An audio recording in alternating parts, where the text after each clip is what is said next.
Welcome to eVote. In this short video, I'll show you how to cast your vote. The invitation you received contains your voter number.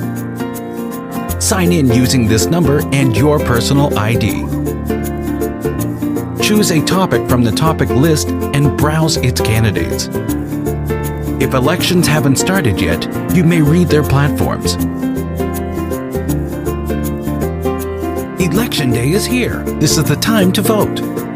Immediately after signing into eVote, a private code will be sent to you. Mark your favorite candidate and approve your choice. For final authentication, use your private code to cast your vote. Great! Your vote has been cast. Now wait for the end of Election Day, sign in again, and check the result. Good luck!